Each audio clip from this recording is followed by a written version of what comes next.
Walk out to your tomato bed tomorrow morning and look at the lower leaves. Specifically, check the older ones near the bottom of the plant. If you notice something strange, yellow fading in between the veins while the veins themselves stay dark green, stop right there. That is not heat damage, that is not old age, and that is not some mysterious disease. That is your tomato plant calling out in the only language it has for one specific mineral. The $40 bottle in the garage will not fix it. The shiny bag of tomato food with the cartoon tomato on the label will not fix it. However, a plain white powder sitting on the bottom shelf of every pharmacy in America for $2 can turn those leaves dark green again in less than a week. And here is the part that should make you angry, or at least curious. The reason you have never heard this from a single garden center employee in your life has almost nothing to do with science and almost everything to do with what can be put on a label and trademarked. Pull up a chair. The yellowing pattern between the veins has a name. Botanists call it intervenal chlorosis. Once you see it the first time, you cannot unsee it. You will spot it in your own beds, in your neighbor's roses, in the citrus trees at the supermarket car park. It is everywhere. Here is the part most people miss. It almost always starts on the older leaves first, the ones near the soil. The veins themselves hold their color almost stubbornly, while the tissue in between turns this pale, sickly yellow. Sometimes the edges go brown. The plant keeps growing upward like nothing is wrong, but the lower canopy slowly thins out. Tomatoes come in smaller, peppers set fewer fruits, and roses push out thinner canes and fewer blooms. By the time the top leaves start turning yellow too, your whole season is already in trouble. Dr. Neil Matson at Cornell University puts it about as plainly as anyone can. If the older leaves are yellowing between the veins while the veins stay green, the plant is short on magnesium. If all the leaves are yellowing at the same time from top to bottom, the plant is short on sulfur. Either way, the missing nutrient is not in that famous trio everyone talks about, not nitrogen, not phosphorus, and not potassium. None of the three that fill the bright bags lining every garden center wall. The deficiency is in two quiet minerals almost no commercial fertilizer puts back in any meaningful amount. And if you have been gardening the same plot for 10, 20, or 30 years, that matters more to you than to almost anyone else. Think about what has actually happened in your soil over those decades. Tomatoes coming out every August, peppers every September, compost going in when you have time, and the same blue liquid feed going on when the bottle is on sale.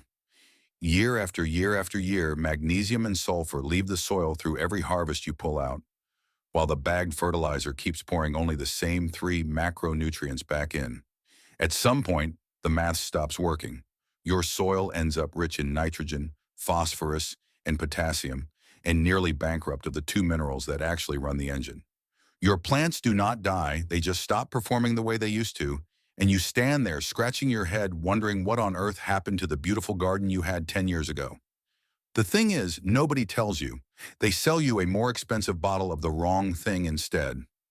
Let me show you the missing piece. The story starts in a drought 400 years ago, and it has one of the strangest origins of any garden secret you have ever heard.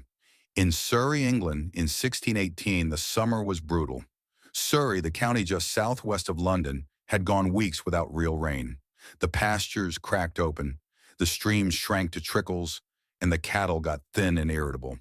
A farmer named Henry Wicker was walking his herd across a common field outside the small market town of Epsom when he noticed something he could not explain. There was a small natural spring still flowing in the middle of the dry field, and his cattle, half dying of thirst, kept refusing to drink from it. Curious, Wicker bent down and tasted the water himself. It was sharp, bitter, and almost medicinal.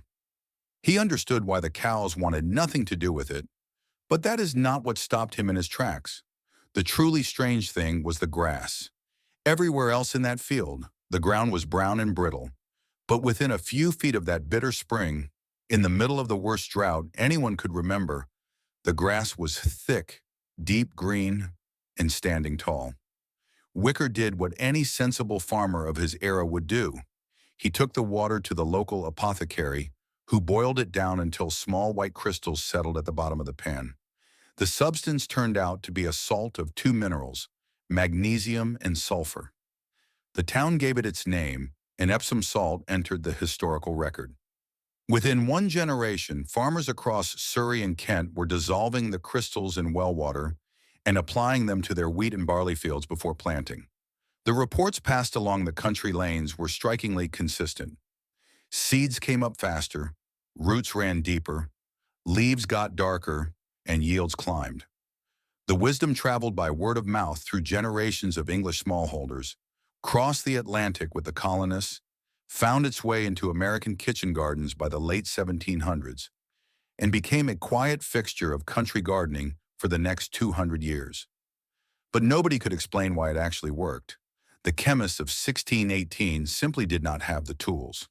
It would take another 3 centuries and a brilliant chemist working in a laboratory in Berlin on the eve of the First World War to finally crack the secret. And when he did, it earned him the Nobel Prize. Here is the story almost no gardener has ever heard. In 1817, 2 French chemists named Joseph Pelletier and Joseph Caventou isolated the green pigment that gives every leaf its color. They named it chlorophyll, from the Greek words for green and leaf. For nearly 90 years after that, nobody could fully explain what the molecule was actually made of. Then in 1906, a careful chemical analysis turned up something nobody expected. Locked inside every chlorophyll molecule was one single atom of magnesium. Most chemists at the time assumed it had to be a mistake, a contamination from the laboratory glassware. Magnesium had no business sitting at the heart of a green plant pigment. The samples must be impure. The man who proved them all wrong was a German chemist named Richard Willstatter, working at the Kaiser Wilhelm Institute. Through years of painstaking work, extractions, purifications, and recrystallizations, Willstatter showed that magnesium was not a contaminant at all. It was the structural keystone of the chlorophyll molecule itself, held in place by 4 nitrogen atoms in a precise geometry, almost identical to the way iron sits inside human hemoglobin. In 1915, the Royal Swedish Academy of Sciences awarded him the Nobel Prize in Chemistry for the discovery. Think about what that actually means for your garden. Without magnesium, chlorophyll cannot exist in its working form. Without working chlorophyll, photosynthesis cannot happen. Without photosynthesis, the plant cannot make sugars. Without sugars, it cannot build cell walls, cannot set fruit, and cannot push out flowers. Your tomato plant can be drowning in nitrogen, swimming in phosphorus, and showered with potassium, and still slowly fade from the bottom up if its magnesium runs short. The whole engine just starts misfiring. And sulfur, that second mineral in Epsom salt, does something completely different but just as important. Sulfur switches on the enzymes that turn nitrogen into amino acids. And amino acids are what every plant protein is built from. Imagine bags of groceries sitting on your front doorstep. Nitrogen is the groceries. Sulfur is the key to the front door. Without sulfur, the groceries just sit there. The plant cannot use them. So that bitter spring at Epsom 400 years ago was not delivering some vague mystical tonic. It was delivering, in pure mineral form, the 2 exact atoms a green plant needs to run its engine. Henry Wicker did not know any of this in 1618, and the cows did not know it either. The grass simply turned dark green and stood tall in the middle of the drought because the 2 minerals it had been starved of were finally suddenly available. Once you understand that, you understand why a $2 bag of Epsom salt can do something a $40 bottle of branded fertilizer cannot. The branded fertilizer is feeding the plant more of what it already has. The Epsom salt is giving it what it has actually been missing. Before going any further, here is something to make this easier for you. Everything you're about to hear, the exact dosages for tomatoes, peppers, roses, citrus, and azaleas. The 3 application schedule for the early growing season, the soil test cheat sheet that tells you whether your garden actually needs this, and the printable monthly calendar you can stick on the fridge. All of it has been put together as one detailed PDF blueprint. It is free with no email sign-up and no catch. If you look at the bottom right corner of the screen right now, you will see a QR code. Just open the camera app on your phone, point it at the code, and tap the link that pops up. The PDF will download straight to your phone or tablet, ready to print whenever you want. Print it out, take it to the garden with you, and tape it inside the door of the garden shed. That way, you do not have to remember everything from this video. Now back to the garden, because the next part is where this gets practical. This is the part most videos rush through. Take your time with this section, because the difference between Epsom salt that transforms a garden and Epsom salt that does nothing comes down to a few small details most people get wrong. First, where to buy it. Skip the garden center entirely. Walk into any pharmacy or supermarket and look for a plain 10-pound bag labeled magnesium sulfate USP grade. Check the ingredient list. It should say magnesium sulfate and absolutely nothing else. No lavender, no eucalyptus, and no soothing scents. Those additives are fine for a foot soak, but will burn plant tissue. A plain 10-pound bag runs about $8 and will last most home gardens an entire growing season. There are two ways to apply it. Both work, and they work best when you use them together. The first is the foliar spray. This is the fast-acting one. Dissolve 1 level teaspoon of Epsom salt into 1 gallon of room temperature water. Stir until the water runs clear and you cannot see any crystals at the bottom. Pour it into a clean spray bottle or a hand pump pressure sprayer. Now here is where timing matters. Spray in the early morning before the sun gets high, or in the cool of the evening after sunset. Never under the midday sun. Wet leaves under direct sun will scorch. Mist the tops and the undersides of the leaves until they are lightly coated, not dripping wet. The magnesium absorbs straight through the leaf surface. Within a few hours on a tomato plant or pepper plant showing that yellow interveinal pattern, you will see the regreening start in 5 to 7 days. The second method is the root drench. This is the slower, deeper one. Dissolve 1 tablespoon of Epsom salt, 3 times the foliar amount, into 1 gallon of water. Pour it at the base of the plant right where the stem meets the soil.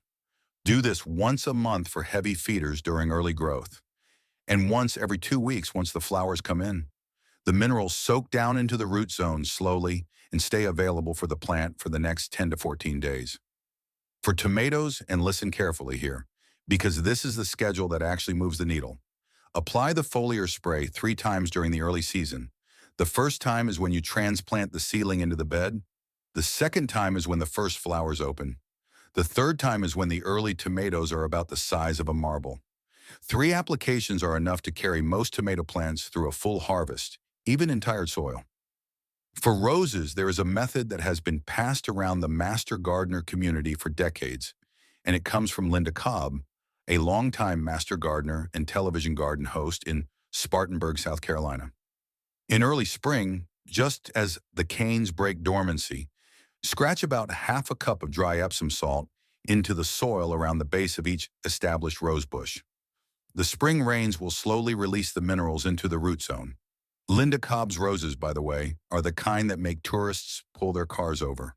For peppers, follow the National Gardening Association protocol. 1 tablespoon per gallon as a foliar spray at first bloom, then a second application 10 days later. That is it. More frequent spraying does not produce bigger peppers. The studies are clear on this. There is a ceiling, and going past it produces no extra benefit. For citrus trees in containers, and if you have a lemon tree on the back patio, you know exactly what I mean. Magnesium leaks out of those drainage holes every single time you water. A monthly root drench at 1 tablespoon per gallon prevents the yellow leaf problem that frustrates so many back garden citrus growers. One more rule that matters more than any of the others. 2 teaspoons in a gallon do not work twice as well as 1. Excess magnesium starts blocking calcium and other nutrients from getting into the plant. You start solving one problem and creating 2 new ones. Stick with the doses above. They are what 400 years of practical use and a century of laboratory work have settled on. Now for the honest part. There are 3 things floating around the internet about Epsom salt that are flat wrong, and if you act on them, you will hurt your garden instead of helping it. First, and this one is everywhere, Epsom salt does not cure blossom end rot in tomatoes. You know the problem. The bottom of the tomato turns dark and sunken, ruining what would have been a beautiful fruit. Half the gardening forums on the internet will tell you to grab the Epsom salt. They are wrong. Blossom end rot is caused by a calcium shortage, not a magnesium one. And here is the brutal part. Because magnesium and calcium compete for the same uptake pathways in the plant's roots. Adding more magnesium to a calcium-starved plant actually makes the rot worse, not better. If you see blossom and rot, the answer is consistent watering and a calcium source like crushed eggshells worked into the soil, gypsum, or bone meal. Not Epsom salt. Never Epsom salt. Second, Epsom salt does not speed up seed germination. Healthy seeds carry their own internal mineral reserves. They sprout with nothing but water and warmth. Soaking seeds in Epsom salt solution does not help, and in concentrated doses, it actually slows germination down by pulling water away from the seed coat. Third, and this is the one that hurts to say, if your soil already has enough magnesium and sulfur, Epsom salt will do nothing measurable for your garden. Studies at Auburn University and at Delaware Valley College have made this clear. Dr. Linda Chalker Scott at Washington State University has been pointing this out for years. Epsom salt reverses a deficiency. Where there is no deficiency, there is nothing to reverse. So before you go to the pharmacy, take $15 and a soil sample to your county extension office. Every county in the United States has one. That is what your tax dollars pay for. They will test your soil and tell you in writing exactly which minerals you are short on. That $15 test is the smartest gardening investment you can make in your entire year. If the report comes back showing low magnesium, this information just paid for itself 10 times over. If it comes back showing magnesium is fine, you have saved yourself from chasing a problem you do not have. That is what trustworthy gardening advice sounds like. Not this miracle works on everything. But here is what it actually does. Here is when it works, and here is how to know if it applies to you. So here is the question worth ending on. If Henry Wicker stumbled onto this in 1618, and Richard Willstetter won a Nobel Prize explaining it in 1915, and the National Gardening Association has been testing it for decades, why is this not on every garden center shelf in America? Why are you hearing it for the first time from a stranger? The answer is not a conspiracy. It is simpler than that, and honestly, more interesting. After the Second World War ended, the United States government found itself with 10 massive ammonium nitrate plants, including the famous Muscle Shoals facility in Alabama, built originally to manufacture munitions for the war effort. In 1947, those plants converted from making explosives to making fertilizer. The output was nitrogen-based, the manufacturing processes were proprietary, and the products could be branded. A company could put its own name on a particular ratio of nitrogen, phosphorus, and potassium, register a trademark, buy magazine ads, and pay for 30-second television commercials. The product had a moat around it. Magnesium sulfate is the exact opposite of all that. It is a pure mineral compound, identical no matter who puts it in the bag. There is nothing to patent, nothing to trademark.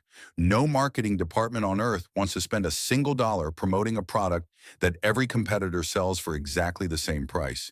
So the marketing dollars went where the marketing dollars could earn a return. The bright bottles and the branded blends took the front shelves. The plain white pharmacy salt, the actual cure for the actual problem most home gardens have, stayed quietly in the back of the store. 2 generations of American gardeners walked right past it on their way to spend $40 on something that does not address what their soil is actually missing.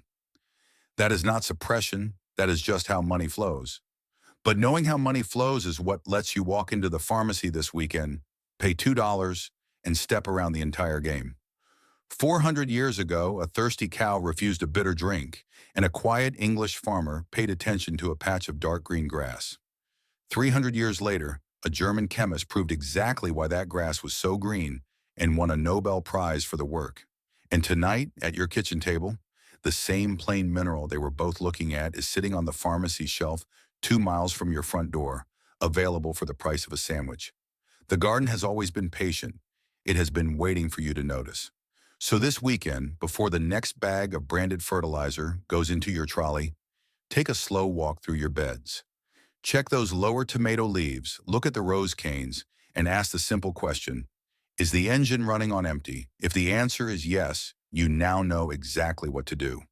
If this story changed the way you look at the simple things in your garden, please subscribe and like the video. We are digging up the history and science that often gets buried under marketing. Let's grow a better future together.